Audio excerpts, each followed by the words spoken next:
안녕하세요. 권진광TV의 권진광입니다. 오늘은 3월 14일 월요일 저녁입니다. 저녁 방송을 시작하겠습니다. 오늘 아침에는 늦게 낮에 방송을 보내드려서 대단히 죄송합니다. 제가 아침 새벽에 어디 좀 갔다 오다 보니까 방송 시간이 늦었습니다. 여러분 널리 양해를 해주시면 감사하겠습니다. 오늘 방송은 여러분에게 이제 정치권을 떠나서 과학, IT 과학 분야, 특히 인공위성에 대해서 여러분들에게 지식 수준에서 지식을 넓히기 위해서 보내드리려고 합니다. 여러분들 인공위성이 밤에 이렇게 그 하늘을 떠다니는 거 보셨죠? 그 인공위성이 뭐 수천 개가 있습니다. 뭐 각 나라가 다 인공위성 올려가지고. 근데 미국에서 올린 거 상업 방송을 하는 것도 있고 또 군사적으로 또 쓰는 미국에서 하는 것도 있는데 뭐 영국에도 있고요. 근데 지금은 얼마나 그 인공위성에서 그 저기 이 지상을 찍는 게 얼마나 세밀하냐면 5cm, 5cm면 제 손매디 2매디 정도 될까요? 이렇게 요만한 그 물체를 볼 수 있습니다. 이게 땅 위에 있는 5cm 정도 이상 되는 물건을 볼 수 있다. 다시 얘기해서 손금 보듯이 볼 수 있다. 그런 얘기입니다. 그만큼 인공위성의 기술이 아주 많이 발달했습니다. 이제 그래서 저 하늘 위에 떠 있는 뭐 지상으로 뭐 300m에서 600m 또는 뭐 몇천 킬로미터에 떠 있는 그런 인공위성이 많이 돌고 있잖아요. 이게 도는데 그게 지금 찍는 겁니다. 이게. 지난번에 푸틴이 루크라이나를 우크라이나를 쳐들을 때도 자기는 전쟁하고 쳐들어갈 적이가 없다, 의사가 없다 이래놓고 미국에선 벌써 인공위성 찍어가지고 비행기가 움직이고 탱크가 장갑차가 움직이고 군대를 모으고 이렇게 하는 모습을 다 찍어가지고 침공이 임박했다 하는 거를 이미 미국은 알고 있고 이렇게 발표되었습니다. 그게 현실로 난 거죠. 그래서 오늘 거기에 대해서 인공위성이 얼마나 지금 현재 발달되고 있는가. 우리가 지금 거리를 이렇게 다니고 있어도 인공위성이 들어가서 찍으면 우리 모습이 찍힙니다. 그게. 그래서 확대하면 거의 그 사람에 대해서 신분을 어느 정도 알 수 있도록 남자인지 여자인지 또 어떤 성인지 이렇게 알 수 있죠. 지금 이북의 김정은이가 미사일을 지금 쏘고 탄도 미사일을 쏘고 이렇게 하잖아요. 그런 것도 이미 포착해서 미사일을 쏘기 위해서 세우고 가스를 주입시키고 뭐 이렇게 하는 장면을 벌써 다 미국에서는 보고 있습니다. 이게. 그래서 그렇게 이제 가스를 넣고 있다. 그러면 가스 넣는 시간이 얼마나 걸린다는 것 예측하고 그다음에 언제쯤 이게 발사겠구나 하는 거를 이렇게 보고 있습니다. 이렇게 보고 있다는 얘기는요. 그것도 이제 폭파시킬 수 있다는 얘기입니다. 그러니까 지금 현재 미사일을 쏜다. 그러면 미사일 날아가는 중에서 하늘에 떠 있는 뭐 레이저 탄이라든가 이런 걸로 이렇게 쏴서 폭파시킨다든지 아니면 그쪽에서 비행기가 이제 순회하는 비행기가 있으니까 그 비행기에서 미사일을 쏜다든가 아니면 패트리어트 미사일로 쏜다든가 지상에서 이렇게 해서 폭파시키는 것도 가능합니다. 지금 그 정도로 지금 현재 이 과학의 발달이 엄청나게 됐습니다. 제 생각엔 좀 더 많이 세월이 흐르면 아마 사람도 마음도 찍을 수 있을 것 같아요. 저 사람을 찍어서 저 사람은 꼭 남한테 해코지할 살인자의 마음을 심보를 가지고 있다. 이런 것도 찍을지 모르겠습니다. 앞으로 이 과학이 자꾸 발달하면 그만큼 엄청나게 발전합니다. 그래서 지금 현재 자동차가 이렇게 지나가게 되면 자동차도 다 찍히죠. 그리고 지금 현재 거리 도로에 보면 도로에 그 속도 제한 그 경찰서에서 하는 그 카메라 있잖아요. 그래서 뭐 5km가 오버됐다, 뭐 10km가 오버됐다 해가지고 여러분들 딱지들 나오죠. 이제 속도를 위반했다. 딱지. 그거는 이제 간단한 그 지역에 있는 거고요. 요즘에 그 학교 근방 같은데 골목길에 가면은 CCTV가 돼 있어가지고 학생들이 오는 거, 가는 거, 그다음에 뭐이 문방구점에 가서 뭘 사는 거 이런 것도 들어가는 거 나오는 걸 다 이게 볼 수 있습니다 이게. 그래서 지금 이 과학의 발달이라는 거는 아주 엄청나게 발달하고 있습니다. 어떻게 생각하면 우리가 항상 그 기계에 감시당하고 있는 거죠. 우리가 어딜 간다, 기계 간다, 감시당하고 있는 거죠. 가다가 담배 피다 담배 꽁초를 버렸다, 뭐 다 찍힐 수도 있는 거고, 가다가 사람 없는 데서 남자들 소변을 본다, 뭐 그런 거 다 찍힐 수 있는 거죠. 그러니까 우리가 너무 지금 현재 감시당하고 있다, 우리가 노출되고 있다, 이렇게 볼 수 있는 거죠. 이렇게 과학이 발달되고 있다는 이런 말씀을 드리면서 오늘 그 보도의 본 방송을 들어가겠습니다. 땅 위 5cm, 5cm, 5cm 요만한 거 5cm 물체까지 본다. 손끝 보듯이 본다. 푸틴 감시하는 바이든. 그러니까 푸틴이 움직이고 뭐하고 푸틴이 군사적으로 움직이는 걸 미국의 바이든은 다 보고 있다. 그런 얘기입니다. 이게 얼마나 지금 과학이 발전되고 있습니까? 미국의 정찰 위성도 있고 미국의 그 민간 상업 위성도 있습니다. 상업 위성이 더 잘 보고 한다고 그래요.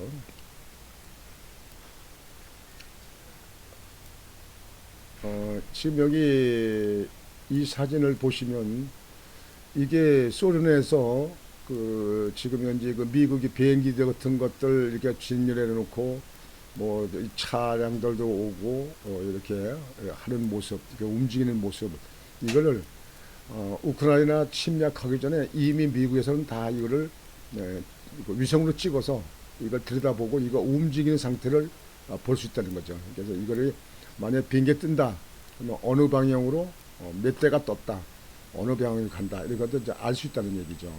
그만큼 지금 이제 세계는 이렇게 위성으로, 정찰 위성으로 상세히 내다보고 있습니다. 러시아의 대규모 군사 공격이 임박했다. 우리는 우크라이나를 침공할 계획이 없다. 그런 주장은 서방의 환상이다. 올해 초 바이든 미국 대통령의 러시아의 우크라이나 침공 예측과 이에 대한 푸틴 러시아 대통령의 반박 내용이다.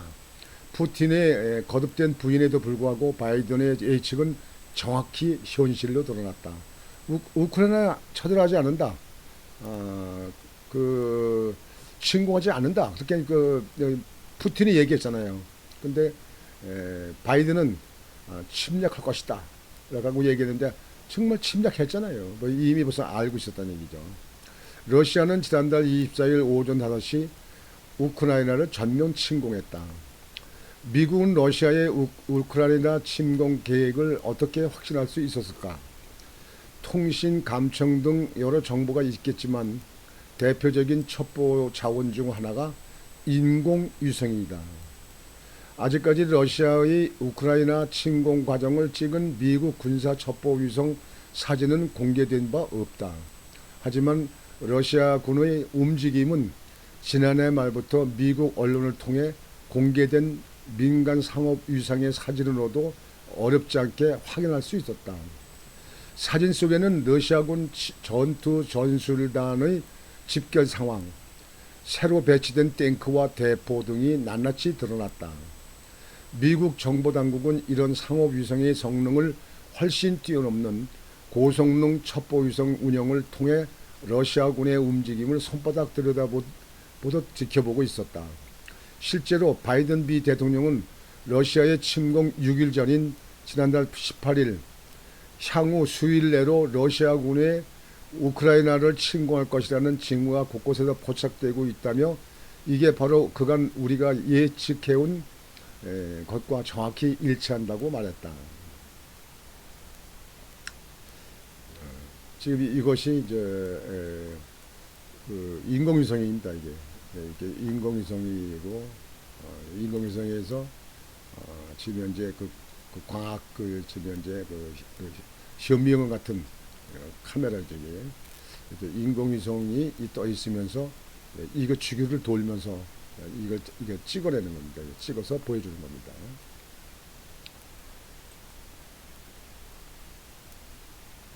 첩보위성의 대표적 사례가 미국의 키월이다. 키월이란 말 그대로 열쇠구멍으로 훔쳐본다는 의미의 이름이다. 모양과 크기는 허블 우주망원경과 아주 비슷하다. 단순하게 설명하면 허블 우주망원경의 방향을 지구 쪽으로 돌려놓은 형태라고도 할 수 있다. 키월의 정확한 재원과 성능은 공식적으로 밝혀진 적이 없지만 직경 2.4m의 반사 망원경을 쓰고 있으며 15cm급의 해상력은 가지고 있다고 알려져 있다.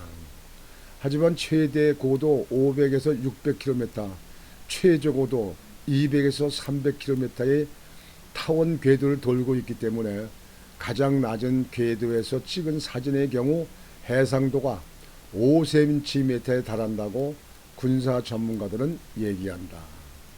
해상도 5cm란 해당 크기의 물체도 구분할 수 있다는 얘기다. 키월은 광학 카메라 외에 적외선 카메라도 장착하고 있어 밤이나 구름 낀 흐린 날씨에도 지상을 감시할 수 있다. 광학 카메라도 있고 그다음에 적외선 카메라도 있다는 얘기죠. 키월의 놀라운 광학 성능은 우연한 기회에 세상에 공개됐다. 2019년 8월 30일 도널드 트럼프 미국 대통령이 USA 224로 명명된 위성 사진을 트위터에 올렸다. 이 사진은 폭발 사고가 일어난 이란의 로켓 발사대를 찍은 것으로 불타버린 차량뿐 아니라 발사대를 장식한 글씨까지 선명해 흔히 보는 위성 사진하고는 믿을 수 없을 정도로 높은 해상도가 화제가 됐다. 위성 사진 분석 기업 SIA의 전태균 대표는 현존하는 상업 위성 중 가장 뛰어난 해상도가 30cm급인데 트럼프 대통령이 올린 사진은 그 수준을 훨씬 뛰어넘었기 때문에 세계 각국의 위성 사진 전문가들은 키월이 찍은 사진이라 판단했다고 말했다. 키월이 찍은 사진은 1984년도에 한 차례 유출된 적이 있다. 당시 영국의 군사정보 전문 업체 제인스가 발행하는 군사잡지 제인스 디펜스 위클리는 키월이 찍은 소련 키예프급 항공모함 건조 장면이라며 입수한 사진을 공개했다.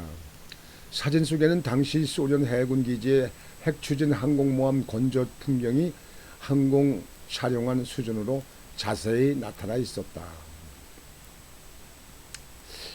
이 사진이 이제 소련에서 항공모함을 지을 때 인공위성이 찍어서 이미 이것을 보도 나온 적이 있는 거예요. 얼마나 자세합니까? 여기 코리안 저기 골릴라 골릴리아 아니 저기 뭐예요 기중기 크레인이 이렇게 돼 있잖아요. 이게 뭐 들어올리고 나고 하는 거 있고 이거 배를 만들고 이런 거 이런 장면이 얼마나 이게 뭐 옥상 위에서 아파트 옥상에서 찍은 사진 같아요. 이게 뭐 이렇게 저 위에 하늘에서 찍은 사진이 이렇게 세밀하게 나옵니다. 이걸 또 확대하면 여기 사람들 뭐 움직이는 거, 뭐 사람들 차에서 내리는 모습, 뭐 이러는 장면 이런 걸 다 볼 수가 있습니다. 그러니까 지금 세계가 얼마나 지금 현재 놀라울 정도로 발전하는지 알 수 있습니다. 이거는 그 트럼프 대통령이 전에 공개한 건데 이란에서 미사일 발사대에서 그냥 자체적으로 발사대에서 이게 폭발이 일어나가지고 이게 부서지고 이렇게 한 겁니다. 이거를 인공위성이 찍어서 트럼프 대통령 시절에 이미 이거를 보았다는 얘기예요. 이란에서 미사일을 기지에서 미사일이 자동으로 폭파된 거 이렇게 해가지고 깨진 거를 이미 알고 있었다. 그러니까 세계는 지금 현재 이 강대국이 아주 꼼짝 마라 하고 들여다보고 있습니다. 다 움직이는 걸 지금. 이북도 마찬가지입니다. 지금 이북 다 들여다보고 있습니다. 지금. 김정은이 아무리 지금 현재 그렇게 한다고 해도 그거 지금 현재 다 알고 있습니다. 예. 한국도 30cm급 정찰위성 425 사업 진행. 북한과 대치하고 있는 우리나라 역시 인공위성을 통한 정찰이 절실하다.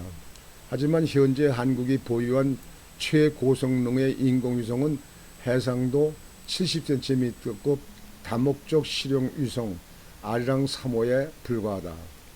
정보당국은 미군이 공유하고 있는 첨단 첩보 위성의 최고 해상도 영상에 의지하고 있다. 이 때문에 국방부는 2018년부터 독자 군용 정찰 위성 5기를 우주에 띄우는 425 사업을 진행하고 있다.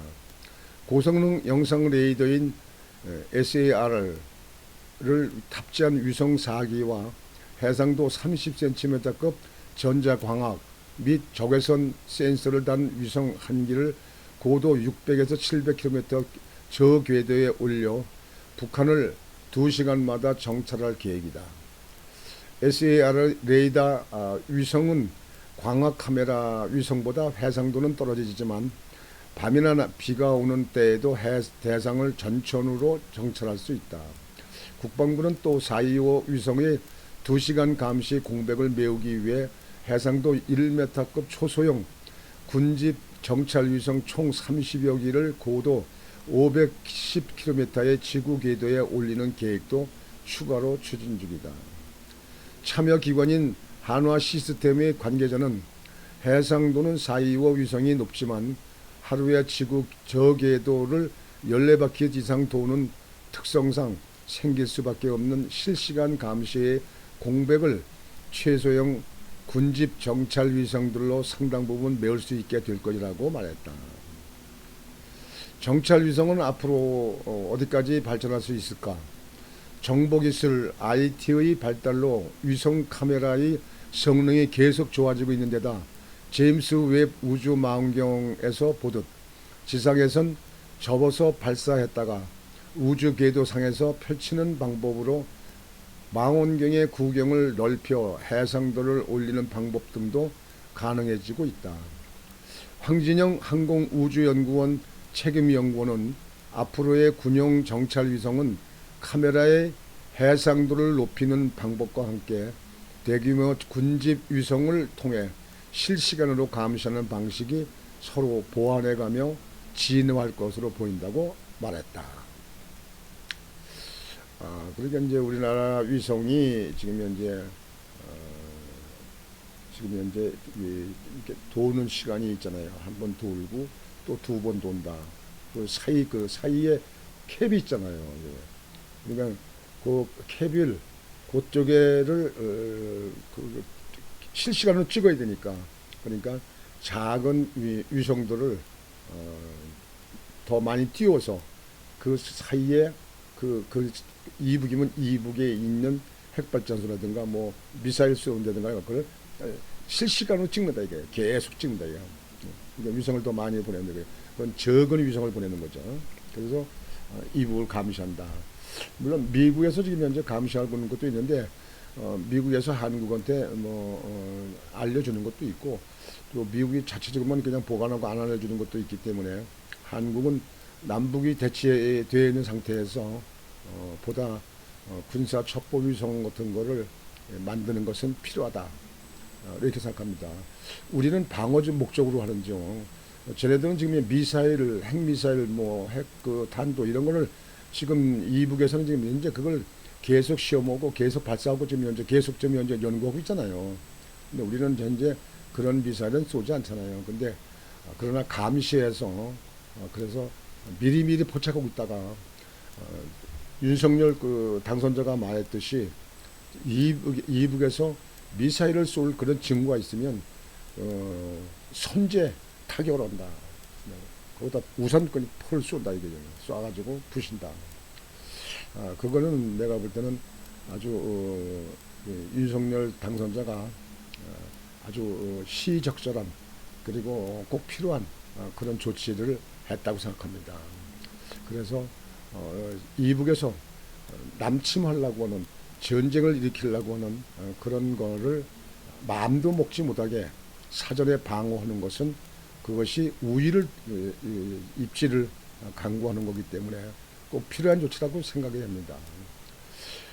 지금 여러분들에게 말씀드린 것 같이 지금 세계는 이렇게 5cm를 그 위성으로 찍어가지고 확인한다니까 얼마나 지금 현재 이 세계는 다 들여다보고 있는 거예요. 어떻게 보면 군사 목적인 걸 방어도 할 수 있지만 어떻게 보면 우리 그 세계에 있는 국민들을 너무 노출돼서 너무 그 자기를 그 신상을 내보내고 있다, 보내고 있다 그런 거에 대해서는 또 인권 문제도 연루될 수 있다고 생각합니다. 그러나 전쟁을 막아야 되기 때문에 더 큰 목적을 위해서 어쩔 수 없는 사정이다 이렇게 생각합니다. 그래서 한국에도 이 첩보 위성 이 위성은 더욱 발전시켜 나가야 된다고 생각을 합니다. 그것은 나라를 지키고 나라를 안전하게 보호하는 길이라고 생각됩니다. 그래서 오늘은 IT 분야에 대해서 시청자 여러분에게 상세히 이렇게 지금 현재 돌아가고 있는 상황을 보도해 드렸습니다. 여러분들 많은 참고가 되시기를 바라겠습니다. 오늘 방송은 이것으로 마치겠습니다. 여러분들 오늘 저녁부터 편안히 주무시고 내일 또 심찬 하루가 되시길 바라겠습니다. 권중광TV의 권중광이었습니다. 여러분 감사합니다.